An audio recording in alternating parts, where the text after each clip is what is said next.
puisqu'à chaque semaine, son lot de crises et de vertiges. Lundi se dessinait une guerre commerciale entre les États-Unis et l'Europe, avec comme théâtre le Groenland.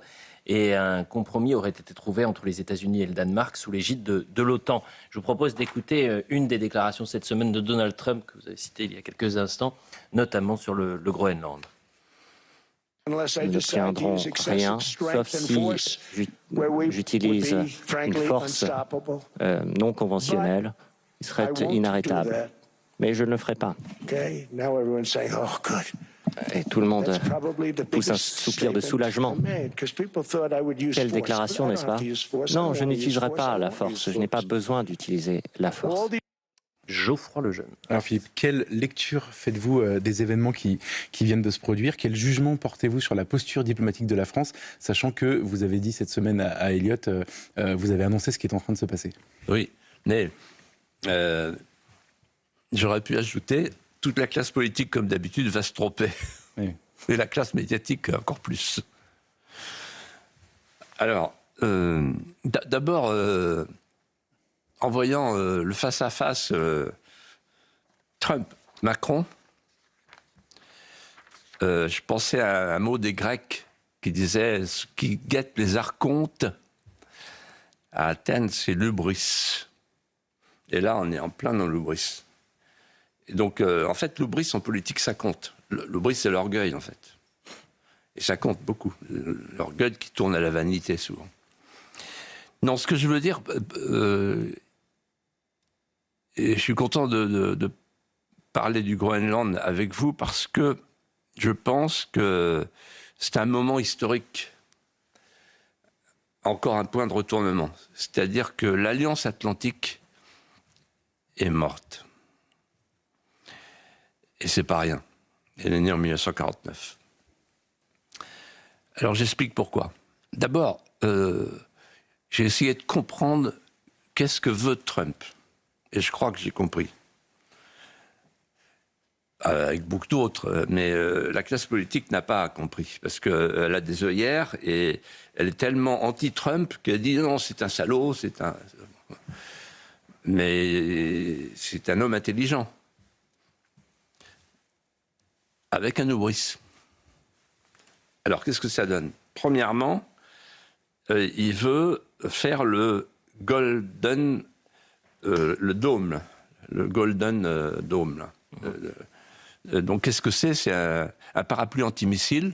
Et donc, il trouve que Groenland est bien placé pour ajouter un armement de protection de l'hémisphère occidental, comme il dit, en parlant de l'Amérique. Deuxièmement, il veut prendre le contrôle des routes maritimes parce qu'il pense qu'avec la fonte des neiges, ces routes seront de plus en plus importantes alors que 90% des marchandises passent déjà par là. Donc, en fait, il y a les Russes, il y a les Chinois, mais c'est surtout les Chinois qui l'intéressent puisque, en fait, son sujet, c'est vraiment la Chine. C'est pas la Russie, contrairement à ce qu'on croit. Troisièmement, et surtout, il y a les terres rares. Le problème des États-Unis aujourd'hui, c'est le problème des terres rares. Pourquoi? Parce que quand vous faites des drones, des radars, des semi-conducteurs, etc., tout ce qui concerne la défense, l'aérospatiale, il faut des terres rares. Or, les terres rares, Trump le sait très bien, les Européens aussi, elles sont en Chine. La Chine, aujourd'hui, tient 90% du commerce mondial des terres rares. Donc, les taux se resserrent pour l'Amérique.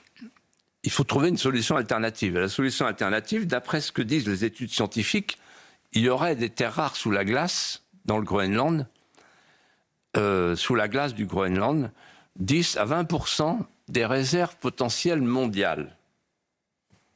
Donc, ils regardent avec convoitise, avec le regard de la convoitise, donc le Groenland. Mais à mon avis, ce n'est pas la vraie raison. La vraie raison, elle est beaucoup plus simple que ça. Et c'est pour ça que je parle de l'hubris. C'est que on vit avec le décompte qui est lancé de l'anniversaire de la naissance des États-Unis le 4 juillet 1776. Et ça, pour lui, c'est très important avant les midterms. Et il veut pouvoir dire le 4 juillet prochain, voilà, je suis le plus grand pays du monde. C'est aussi simple que ça. Et donc, c'est moi qui ai le plus grand pays du monde. Vous voyez, sans jeu de mots. Bon. Et donc, c'est pas la peine de sourire hein, quand vous ne comprenez pas. Et voilà. Alors après, donc voilà pour Trump. Alors maintenant, l'Union européenne. L'Union européenne, elle a montré deux choses. Qu'elle était désunie, qu'elle était impuissante. Désunie, souvenez-vous, on a vu partir les pingouins, donc les chasseurs alpins, et envoyés par notamment Macron. Mais en fait, quand vous regardez bien, il y avait 8 pays, dont 2 ne sont pas dans l'Europe. Donc il y avait 6 pays européens sur 27. Et la preuve de la désunion, c'est que les Allemands ont pris les patins à leur cou au bout de 40 heures. Donc ils ne sont pas restés. Bon. Donc on peut dire que c'est vraiment une Europe désunie, 6 sur 27. Deuxièmement, l'impuissance. Et là, je demande toute votre attention, parce que c'est très important, ce que je vais dire maintenant. Et c'est vérifiable. Impuissance d'abord juridique. En effet, le Groenland n'est pas dans l'Union européenne. Il en est sorti en 1982, par référendum. Ensuite, donc en fait, quand les pays de l'Union européenne vont au Groenland, il n'y a pas de lien juridique autre qu'avec l'OTAN, puisque le Danemark est dans l'OTAN. Ensuite, et surtout, comme l'a très bien dit un politologue récemment, il y a un traité qui date de 1951 et qui donne les pleins pouvoirs à l'Amérique. Elle peut installer, comme elle veut, quand elle veut, où elle veut, des équipements militaires. Et c'est là tout l'enjeu du face-à-face entre Mark Rutte et Daddy, comme il dit, son papa, il l'appelle son Daddy, Rutte. C'est pas un flatteur celui-là. Il l'appelle Daddy, il dit Daddy, tu prends ce que tu veux, mais on veut la paix. Voilà. Et donc enfin, ils se sont arrangés. Et un arrangement, l'arrangement, c'est simple, c'est que c'est vieux comme le monde, c'est les capitulations et les comptoirs chinois. La Chine dit, bon, écoutez, vous prenez des comptoirs sur la côte pour ce qu'on appelait plus tard la bourgeoisie comprador. Et vous nous foutez la paix. Bon, c'est ça que, finalement, l'accord, il est là. Donc, en fait, des bouts de terrain où on pourra plonger, où on pourra forer des bouts de terrain sur le Groenland. C'est ça, l'accord. Avec l'OTAN. Et troisièmement, je dirais, donc l'impuissance juridique, l'impuissance militaire et l'impuissance politique. Alors l'impuissance militaire, vous imaginez le Danemark qui se met en colère et avec les F-35, mais les F-35, ils sont pilotés depuis Washington, c'est des avions américains. Vous savez combien le Danemark a dépensé cette année? 9 milliards de dollars pour sa défense. Et c'est 9 milliards de F-35, des avions américains. Donc, si les Américains disent non, vous ne décollez pas, ben, il faut aller chercher la manivelle des Latecoère, vous voyez. Bon, voilà où on en est. Impuissance militaire. Et enfin, l'impuissance politique, pourquoi? Parce que ce que les gens n'ont toujours pas compris, c'est que l'Europe n'a pas été conçue pour la puissance. L'Europe puissance, c'est une lubie. Il y a des États-puissances qui sont souverains, mais l'Europe n'est pas un État-puissance. L'Europe, elle n'est pas une puissance. L'Europe, elle a été conçue comme un espace marchand qui est aux mains d'un État profond de commissaires, c'est-à-dire de gens qui ne sont pas élus. Ce sont des fonctionnaires. Et d'ailleurs, on l'a vu, la différence entre l'Angleterre et la France. quand il y a eu le parcours de Golfe avec les droits de douane, l'Angleterre, pays souverain, elle a négocié avec Trump directement, elle a 10% de droits de douane. Et l'Europe, et donc la France, 15% de droits de douane. Donc vous voyez, Trump, quand il négocie avec une mosaïque de pays qui ne sont pas souverains, c'est beaucoup plus facile pour lui. J'en arrive à la France, pour terminer. Alors la France, dans tout ça, elle a commis une succession d'erreurs d'appréciation. La première erreur d'appréciation, c'est qu'en fait, Macron, il veut se montrer. Et donc là, en fait, il est devenu le premier Danois du monde. Le premier des Danois. Alors que vous avez peut-être remarqué, il n'y a pas eu un geste diplomatique du Danemark. Pas un. Et que le commandant de l'Arctique, qui s'appelle Anderson, Soren Anderson, il a dit le danger pour nous, c'est la Russie. Et d'ailleurs, Merz, l'Allemand, a expliqué le danger pour le Groenland, c'est la Russie. Ah bon? C'est pas les États-Unis. Il n'y a que la France qui croit ça et qui répète ça. Donc en fait, on a eu un Macron danois, bout de feu de l'Union européenne. Et quand je dis bout de feu de l'Union européenne, ça a des conséquences. Pourquoi? Parce que imaginez que les choses aient dégénéré. La France demande des droits de douane. Elle demande une riposte. Ah oui, mais le problème, c'est que ce n'est pas la France qui commande. On l'a vu le 27 juillet dernier. C'est une compétence transférée, c'est une compétence exclusive de la Commission européenne. Et donc, en fait, il demande à répliquer avec des droits de douane alors qu'il n'a aucun pouvoir en matière de droits de douane. On l'a vu avec le Mercosur. C'est Van der Leyen qui commande. Quant à la riposte,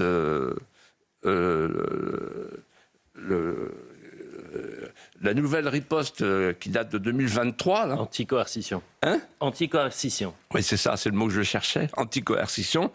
Alors, il faut une enquête de 6 mois et en plus, c'est à la majorité qualifiée, donc on n'a aucune chance. Donc tout ça, c'est complètement irréaliste. Mais je dirais, ça va plus loin. C'est qu'en fait, la France, elle n'est pas dans ses missions. La France, elle devrait s'occuper de ses Groenland à elle. Parce que dans la même semaine, on a appris que la Nouvelle-Calédonie est de plus en plus menacée par la Chine. On l'abandonne. On a appris que Saint-Pierre-et-Miquelon est en train de confier le contrôle de son espace au Canada. On l'abandonne. On a appris que 4 milices surarmées du narcotrafic brésilien sont entrées en Guyane. Et on a envoyé 500 militaires à la hâte qui demandent des renforts. On abandonne la Guyane. En d'autres termes, ce que je veux vous dire, c'est la chose suivante. La France, c'est le seul pays européen qui n'est pas européen, ou plutôt qui n'est pas qu'européen. La France, c'est une puissance mondiale.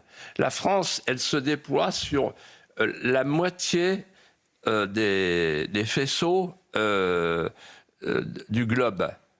La France, elle a 18% de son territoire qui est ailleurs qu'en métropole. La France, elle est américaine. La France, elle est américaine avec la Guyane, la Martinique, la Guadeloupe. La France, elle est océanique. Elle a ses terres australes et antarctiques. On s'en occupe pas.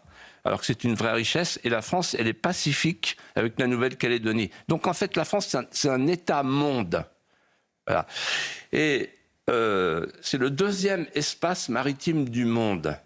Et donc, au lieu de vouloir aller faire la guerre au Groenland avec nos chasseurs alpins, au lieu de vouloir faire la guerre en Ukraine en envoyant des soldats après le cessez-le-feu, on ferait mieux de s'occuper de la France, du territoire français, pour redevenir une nation souveraine et un État-monde puissant.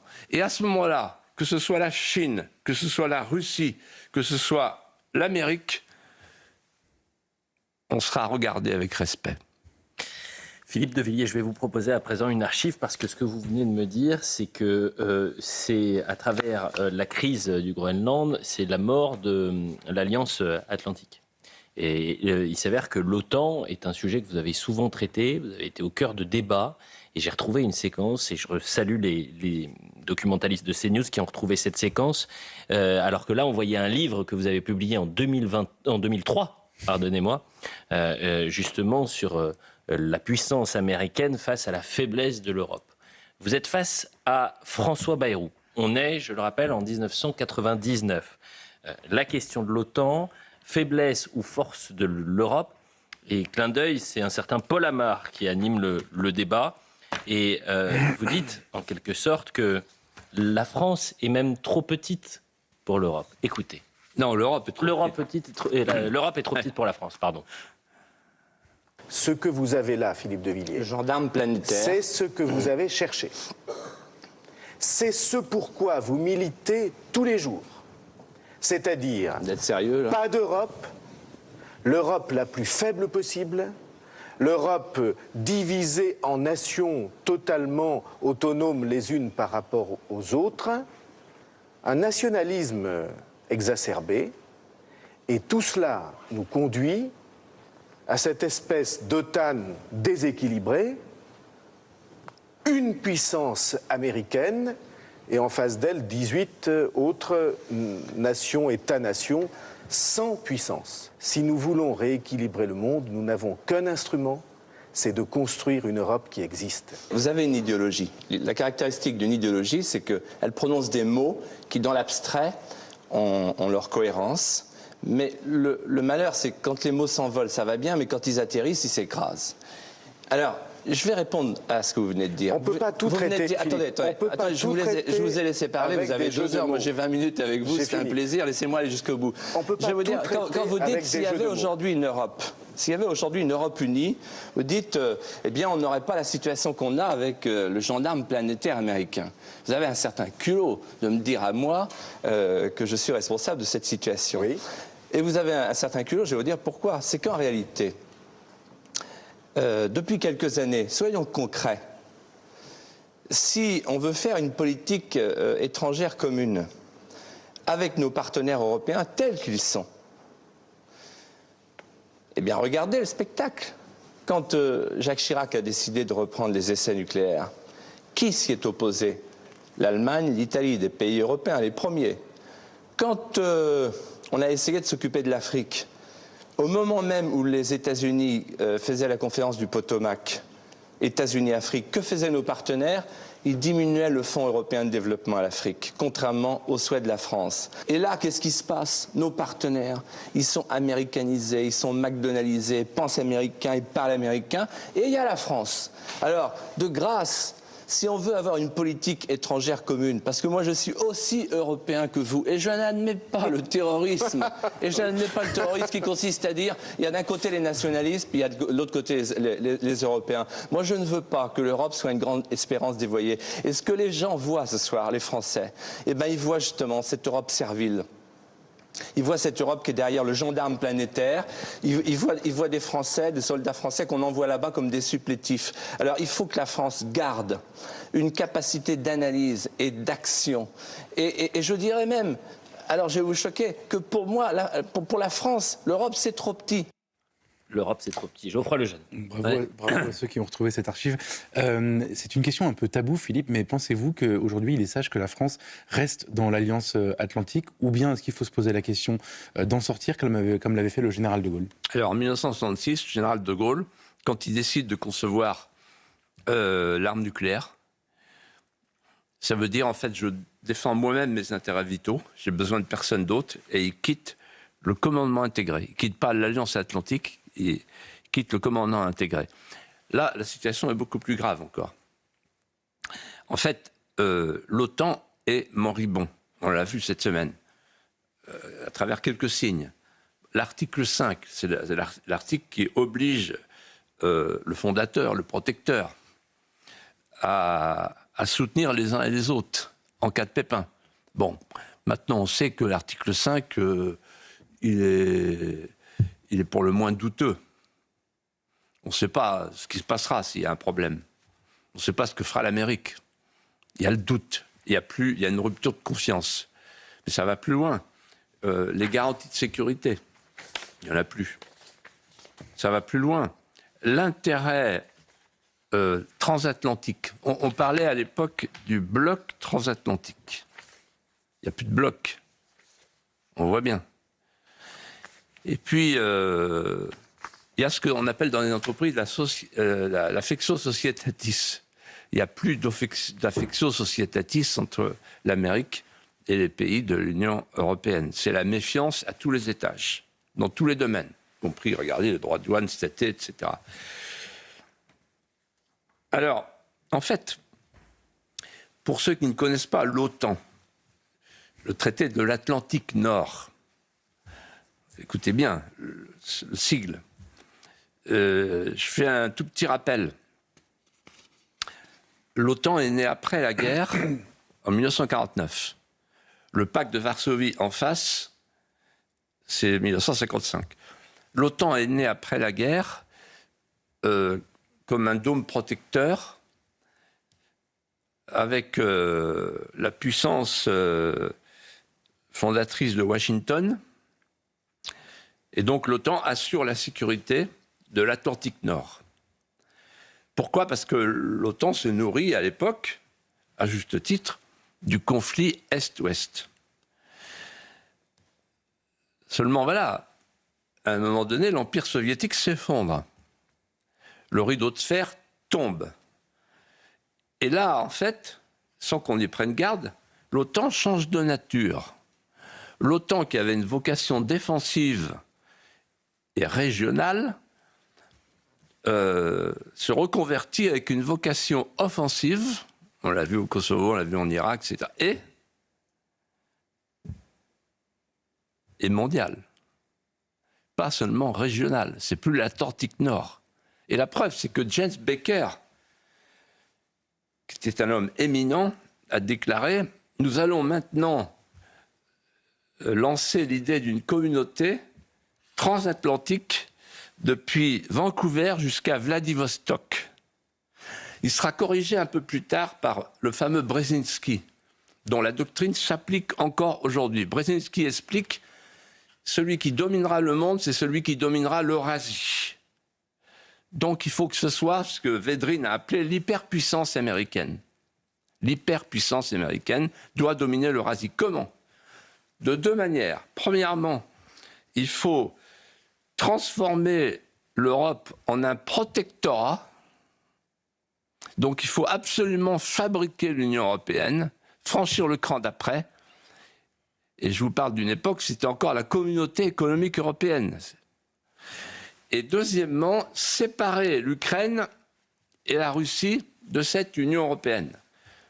C'est-à-dire faire venir chez nous l'Ukraine et l'Asie centrale pour isoler la Russie. Parce que sinon, on aura une Europe d'un seul tenant qui sera trop puissante pour nous, les Américains. Voilà. Et cette OTAN, ce nouvel OTAN, donc avec sa vocation mondiale, on voit bien que maintenant, il nous entraîne partout. Il nous a entraînés en Ukraine, du temps de Joe Biden, Sleeping Joe. Et puis, il nous a entraînés là au Groenland. On a failli, vous voyez, on envoie les chasseurs alpins. Donc, après, demain, ce sera Taïwan, etc. Enfin, parce que l'OTAN, c'est l'Amérique. Et donc, en fait, l'Amérique est une puissance impériale. Elle nous emmène où elle veut. Mais nous, on n'est pas l'OTAN. Alors, pourquoi il faut partir ? Il faut partir parce que l'Union européenne, elle est dans l'OTAN, elle est liée à l'OTAN, c'est congénital. C'est-à-dire qu'en fait, c'est la 51e étoile du drapeau américain, livre que j'ai écrit en 2003. Elle s'est voulue comme ça. C'est ce que je dis à François Bayrou. C'est-à-dire qu'en fait, il y a un vice constitutif. L'Union européenne, elle a été conçue comme un espace marchand, je le disais tout à l'heure, sans ressort de puissance. Le mot puissance était un gros mot. et avec un fédérateur extérieur, l'Amérique. Et donc sa sécurité est assurée par les Américains. C'est si vrai que le débat que nous avons eu avec François Bayrou, il date de 1999. Bayrou ne pouvait pas savoir qu'ensuite, un peu plus tard, en 2007, avec le traité de Lisbonne, mais avant avec la Constitution européenne, Bayrou et ses amis mettraient dans la Constitution un article 42 décisif qui dit ceci: le fondement de la sécurité de l'Europe, c'est l'OTAN.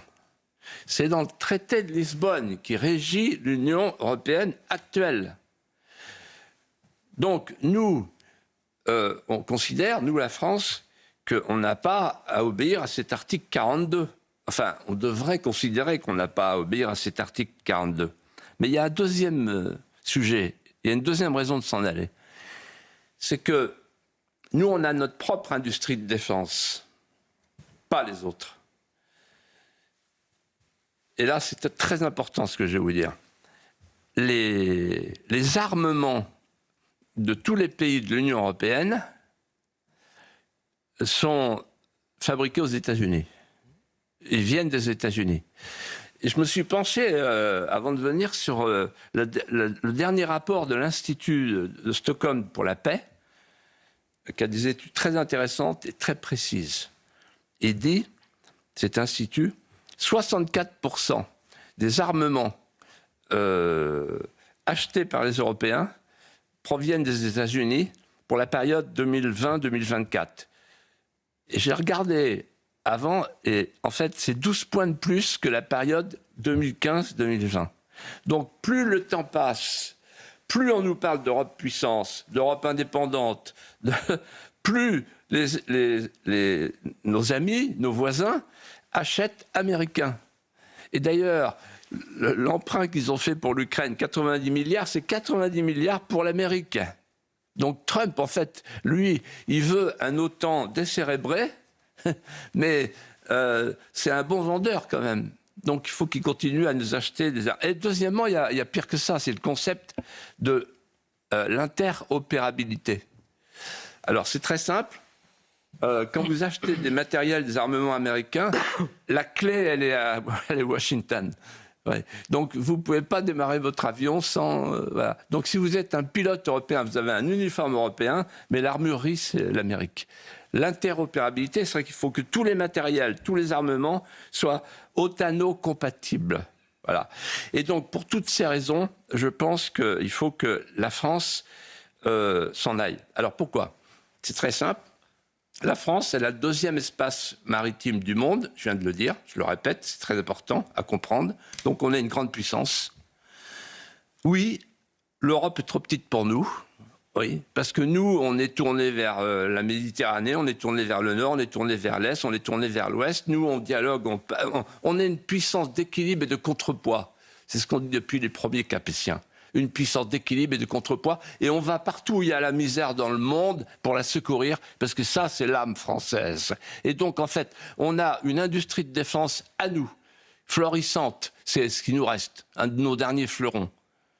Ensuite, et que Mme von der Leyen veut sabrer pour faire un marché unique de la défense, avec des armements américains. Ça a été voté, ça, par le Parlement européen. Donc, une industrie de la défense. On est membre du Conseil de sécurité. On est les seuls à disposer de l'arme nucléaire avec l'Angleterre, mais qui n'est plus dans l'Union européenne. Et on a une diplomatie à nous, avec des traditions à nous, qui sont les traditions d'une grande puissance. La France doit redevenir une grande puissance. Peut-être que je suis le seul à dire ça, mais il faut que quelqu'un le dise. Parce que le jour où on va redevenir une grande puissance indépendante, on va faire une autre Europe à 5-6. On s'entendra bien sur des projets communs. Il n'y aura plus de commission, il n'y aura plus de commissaires. Comme disait Margaret Thatcher, on s'est débarrassé des commissaires à l'Est, ce n'est pas pour tomber sous la coupe des commissaires à l'Ouest. Et un exécutif politique, une Europe politique, une Europe de la coopération, à terme, de l'Atlantique à l'Oural, parce qu'il faudra bien se réconcilier avec la Russie, parce que c'est la géographie qui commande l'histoire. Voilà. Et la France redeviendra une grande puissance. La Chine nous regarde et se dit « Ah, si la France était une grande puissance, je préférerais travailler avec la France qu'avec Mme van der Leyen. » Tout le monde préférerait travailler avec la France qu'avec Mme van der Leyen. Et vous savez pourquoi Macron fait tout ça? Ben, je vous fais une révélation. Il connaît son prochain poste. Derrière les lunettes de soleil, il y a la lumière secrète de l'accord avec van der Leyen. Ma petite, je t'aime bien, je te succéderai. Vous pourriez regarder quand vous parlez à Ursula von der Leyen, Geoffroy Lejeune, plutôt que de regarder. Parlons du forum de Davos à présent, Philippe de Villiers, puisque cette semaine s'est déroulé le World Economic Forum. Et ça peut être intéressant d'avoir votre lecture de l'idéologie du World Economic Forum. Est-ce qu'elle a une influence sur notre vie quotidienne, Philippe de Villiers? Alors là, il se passe quelque chose de très très important au forum de Davos. On va prendre 2 jours, les 2 jours qui sont succédés, le mardi et le mercredi. Le mardi arrive Tom Cruise. Bon, et il roule un peu les mécaniques, il connaît Davos, c'est son monde. Davos, c'est le monde du sociétal, du climatisme, et chez lui. Bon. Et c'est un Young Global Leader en plus. Donc son parrain, c'était Klaus Schwab, l'ancien président. Il arrive et là, il jette dans les bras de son ami, qu'il a décoré le 24 septembre. Il le retrouve, il dit, tu te souviens, le 24 septembre 2025, c'est pas vieux, à New York. Il l'a décoré de quoi? Excusez-moi du peu.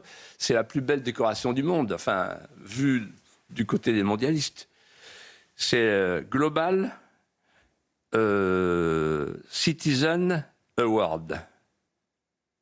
Ça veut dire citoyen, le plus beau citoyen du monde. Celui qui rend service au monde. Donc aux mondialistes.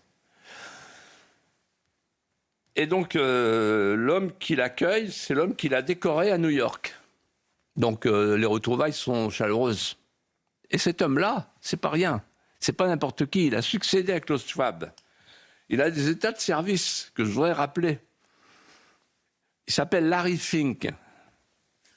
Larry Fink, il est surnommé maintenant le maire de Davos par le New York Times. C'est un des hommes les plus puissants du monde puisque c'est BlackRock.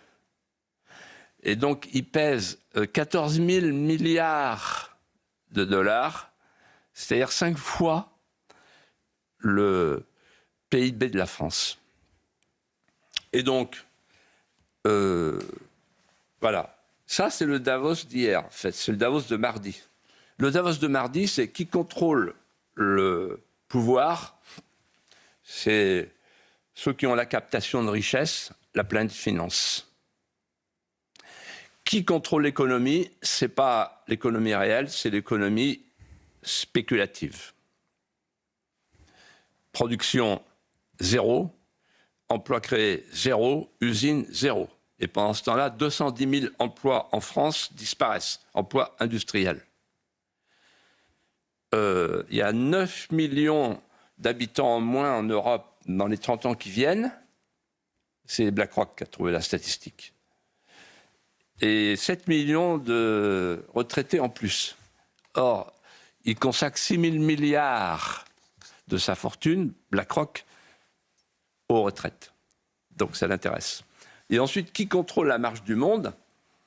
Jusqu'à mercredi, c'est Davos, c'est le forum de Davos. Pourquoi? Parce qu'en fait, ils ont renversé le paradigme à l'ancienne. Dans le paradigme à l'ancienne, c'est le politique qui invite, c'est pas la planète finance, et c'est le politique qui commande.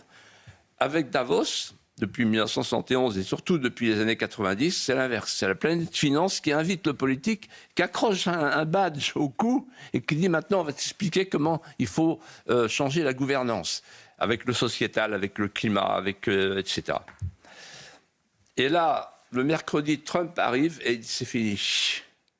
Le monde que je vous annonce, c'est le monde de la frontière, le monde de la souveraineté, le monde de la nation, le monde de la politique, le monde de la puissance. Voilà. Et donc, Larry Fink était là, au premier rang, il clignait des yeux. Macron clignait des yeux, mais ça ne se voyait pas. Et en fait, nous avons vécu la grande défaite du forum de Davos à l'ancienne, le Davos sociétal, le Davos qui voulait faire la 4e révolution industrielle, c'est-à-dire la fusion des 3 sphères physique, numérique et biologique pour fabriquer un homme nouveau. Et Klaus Schwab disait ce n'est pas ce que nous faisons qui va changer, c'est ce que nous sommes. L'homme qui avait prédit au moment du Covid la grande réinitialisation. Eh bien, la grande réinitialisation, elle ne verra pas le jour, ou plutôt, elle est renversée, elle se retourne. La grande réinitialisation du monde, c'est le retour de la frontière, de la nation, de la puissance et de la politique.